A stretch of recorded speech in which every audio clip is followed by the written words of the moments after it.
இந்த try ice இதை பற்றி நீங்கள் கேள்விப்பட்டிருக்கீங்களா? அதோட டெக்னிக்கல் நேம் வந்து கெரட்டோகன்ஜங்டிவைட்டிஸ் சிக்கா. அதாவது நம்ம கண்ணில் ஒரு டியர் ஃபிலிம் இருக்குது, அதுதான் நம்ம கண்ணோட மூவ்மெண்ட்டுக்கு ஹெல்ப் பண்ணும். That will lubricate the eyes.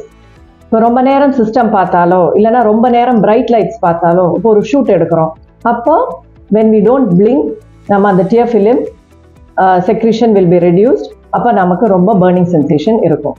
இப்போ அதை ரெக்டிஃபை பண்ணுறதுக்கு நம்ம என்னென்ன பண்ணணும்? ஃப்ரீக்வெண்ட் பிளிங்கிங், அந்த நார்மல் பிளிங்க் ரேட் நம்ம மெயின்டைன் பண்ணாலே அது கரெக்ட் ஆகிடும். நம்ம ரொம்ப நேரம் சிஸ்டம் கண்டினியூஸாக பார்க்கும்போது அந்த வேலையோட அந்த கான்சன்ட்ரேஷனில் we forget to blink our eyes.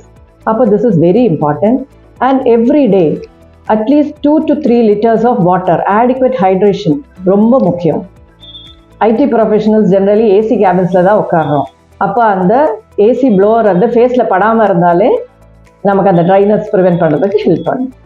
Protective I gear, அதாவது நம்ம அந்த ஐஸை ப்ரொடெக்ட் பண்ணுறதுக்கு பவர் இல்லைனாலும் கிளாஸஸ் போட்டுக்கலாம், இல்லைன்னா சிஸ்டம்லேயே அந்த ப்ரொடெக்டிவ் ஷீல்டு இருக்கும், அது கூட இருந்தால் நமக்கு ஐஸ் ப்ரொடெக்ட் ஆகும்.